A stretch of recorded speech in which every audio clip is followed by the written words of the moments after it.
మాజీ ముఖ్యమంత్రి TRS party వ్యవస్థాపక అధ్యక్షులు కల్వకుంట్ల చంద్రశేఖరరావు గారు మరి వరంగల్ జిల్లా పార్లమెంటు సీటును కడియం కావ్యకు కేటాయించడం జరిగింది. మేము ఆ పార్టీ కార్యకర్తలుగా దయచేసి కేసీఆర్ గారిని ఒకటే విజ్ఞప్తి చేస్తూ ఉన్నాం, రిక్వెస్ట్ చేస్తూ ఉన్నాం, ప్రార్థిస్తూ ఉన్నాం. దయచేసి ఈ సీటును పునరాలోచించి ఈ వరంగల్ జిల్లా ఉద్యమాలకిల్లా పోరాటాలు విప్లవాలు ఇక్కడ కొత్త ఏం కాదు.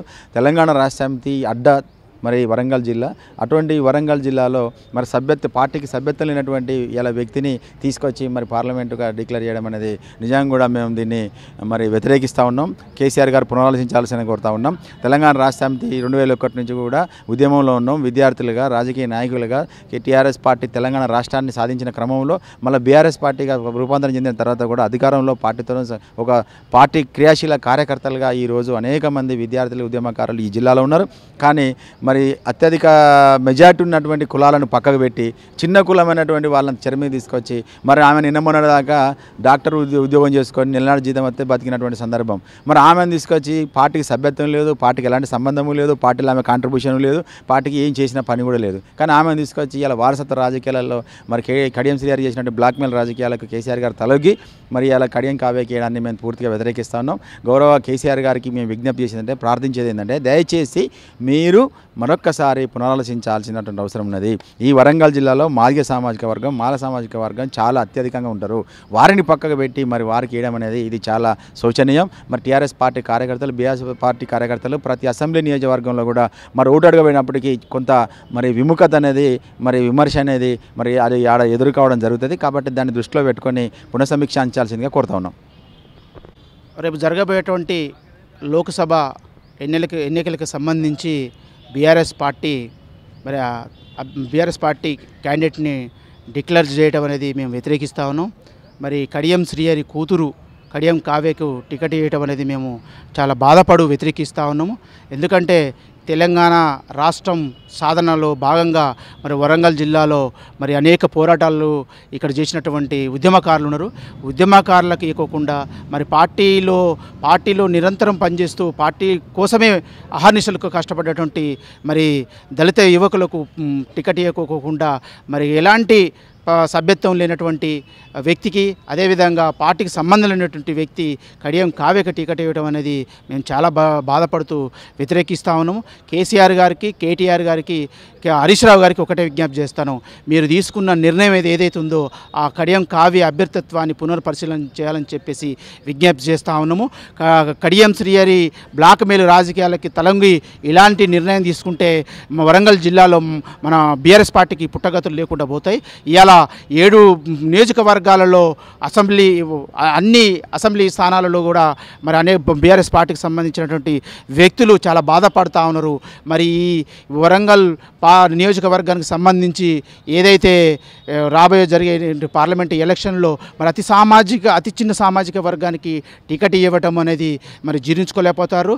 మరి ఈరోజు వరంగల్ జిల్లా అతిపెద్ద సామాజికమైనటువంటి మాదిగ కులాన్ని విస్మరించి మరి అతి చిన్న కులమైనటువంటి కడియం శ్రీహరి కూతురు కడియం కావ్యకి టికెట్ ఇవ్వటం అనేది మేము బాధపడుతూ వ్యతిరేకిస్తా ఉన్నాం. ఇప్పటికైనా అధిష్టానం పునఃపరిశీలించి వరంగల్ పార్లమెంటు అభ్యర్థిత్వాన్ని కడియం కావ్యాన్ని మార్చి మరొక వ్యక్తికి ఉద్యమకారులకు ఇవ్వాలని చెప్పేసి విజ్ఞప్తి చేస్తా ఉన్నాం. వరంగల్ పార్లమెంటు స్థానం వాస్తవంగా ఉద్యమకారులకు ఇస్తే బాగుండు. ఉద్యమకారులను విస్మరించడం కొంత ఆశ్చర్యాన్ని కలిగించింది.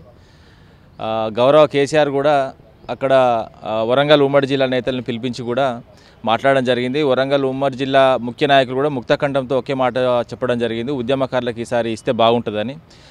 వాళ్ళు కూడా అందరూ కూడా ఏకాభిప్రాయానికి వచ్చి గౌరవ కేసీఆర్ గారి గురించి చెప్పడం జరిగింది. కానీ ఈ మీటింగ్ అయిపోయిన తర్వాతనే ఒక గంట లోపలనే అభ్యర్థి ప్రకటించడం కొంచెం ఆశ్చర్యాన్ని కలిగించింది.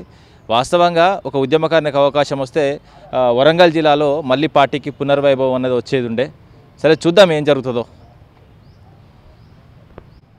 రేపు జరగబోయేటువంటి పార్లమెంట్ ఎన్నికల్లో భాగంగా ఎస్సీ రిజర్వ్డ్ అనేటువంటి వరంగల్ లోక్సభ స్థానం నుండి జోరికే రమేష్ అనేటువంటి నేను ఉద్యమకారుడిగా పార్టీని అప్పీల్ చేసుకోవడం జరిగింది. నాకు ఇస్తారేమో, ఎందుకంటే ఉమ్మడి వరంగల్ జిల్లాలో లోక్సభ సెగ్మెంట్ పరిధిలో ఉన్న 7 అసెంబ్లీ నియోజకవర్గాలలో మాకు విస్తృతమైనటువంటి పరిచయాలు ఉన్నాయి.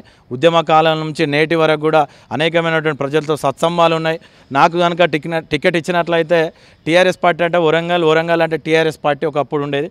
కానీ ఇలా వరంగల్ జిల్లాలో టీఆర్ఎస్ పార్టీ ఉనికికే ప్రమాదం ఉంది. కొంతమంది వలస పార్టీలు వేరే పార్టీలు వచ్చినటువంటి వ్యక్తిగత రాజకీయ ఆశావాహులు చేయబట్టి ఇలా పార్టీ క్షేత్రస్థాయిలో నిర్వీర్యమైనటువంటి పోయేటువంటి సందర్భంలో పార్టీని బతికించుకోవాలి. తెలంగాణ ఉద్యమంలో దెబ్బలు తిన్నాం, కేసుల పాలైనాం, జైల్లో పోయినటువంటి మేము కేసీఆర్ గారు మాకు అవకాశం ఇస్తాడు, ఖచ్చితంగా ఈ వరంగల్ లోక్సభ సెగ్మెంట్లో బీఆర్ఎస్ జెండా ఎగిరేసి కేసీఆర్ గారికి గిఫ్ట్ ఇస్తామని చెప్పేసి ఉద్యమకారులుగా మేము ఆశాభావం వ్యక్తం చేసుకున్నాం. కానీ ఈరోజు ఏకపక్షంగా కడియం కావ్య గారికి ఇవ్వడం అంటే మమ్మల్ని అందరినీ కూడా విస్మయానికి గురి చేసింది. ఎందుకంటే వారికి ఉన్నటువంటి అర్హత ఏంటిది, వారి కాంట్రిబ్యూషన్ బీఆర్ఎస్ పార్టీలో ఏంటిది, మాకున్నటువంటి అర్హతలు మొదటి నుంచి జెండా పట్టినాం. మా యవ్వన వయసును సైతం జీవితాన్ని కూడా త్యాగం చేసి పార్టీ ఏదైతే తెలంగాణ రాష్ట్రం ఏకైక లక్ష్యంగా పనిచేసినాం, వ్యక్తిగత జీవితాలను కూడా కోల్పోయినాం. అయినా కూడా పార్టీ పట్ల అంకిత భావంతో క్రమశిక్షణ కలిగినటువంటి నాయకులుగా కార్యకర్తలుగా పనిచేసినటువంటి మేము మాకిస్తారు కదా, ఇచ్చినట్లయితే పార్టీ పునర్వైభవం ఈ వరంగల్ జిల్లాలో ఉంటుందని చెప్పేసి అనుకున్నాం. కానీ ఇట్లా ఏదైతే శ్రీహరి గారి కూతురుకు టికెట్ ఇస్తున్నామని చెప్పేసి ఏదైతే అనౌన్స్ చేయడం అనేది మీరు పునఃసమీక్షించాలి, పునరాలోచించాలి. ప్రజలు ఏం కోరుకుంటా ఉన్నారు, ముఖ్యంగా క్షేత్రస్థాయిలో ఉన్నటువంటి భారత రాష్ట్ర సమితి నాయకులు కావచ్చు, కార్యకర్తలు ఏ విధంగా ఆలోచిస్తూ ఉన్నారు, వాళ్ళ మైండ్ సెట్ ఎట్లా ఉంది, వాళ్ళంతా కూడా ఉద్యమకారులకు వెళ్ళాలి, వరంగల్లో కాపాడుకోవాలి, వరంగల్లో గెలిపించుకునేటువంటి ధీమా ఉంది. కానీ అందరికీ అంచనాలు తలకిందులు వేసే విధంగా మీరు కావ్య గారి అభ్యర్థిత్వాన్ని ఏదైతే అనౌన్స్ చేసారో దాన్ని పునఃపరిశీలించాలని చెప్పేసి కూడా తెలియజేస్తూ ఉన్నాం. కేసీఆర్ గారు ఎందుకంటే మేము అప్పీల్ చేస్తూ ఉన్నాం, ఎందుకంటే మన మల్కాజిగిరిలో కూడా ఏదైతే షంబిపూర్ రాజుకు ఇస్తున్నామని చెప్పి వెంటనే ఇలా లక్మారెడ్డికా ఎవరికో కొత్త అతనికి ఇచ్చారు. అట్లనే వరంగల్ ఎందుకంటే నోటిఫికేషన్ 2 రోజులలో వచ్చిన నామినేషన్లకు ఇంకా 20-30 రోజులు టైం ఉంటుంది కాబట్టి ఖచ్చితంగా మీరు బీఫామ్ అనేది ఇంక ఇవ్వలేదు కనుక కొత్త అభ్యర్థిని మాకు ఇవ్వాలి, వారిని పక్కకు పెట్టాలని చెప్పేసి కూడా అప్పీల్ చేస్తూ ఉన్నాం. మార్చకుంటే మా పార్టీ అధిష్టానంతో మాట్లాడతాం, దాన్ని బట్టి మా నిర్ణయాన్ని ప్రకటిస్తాం.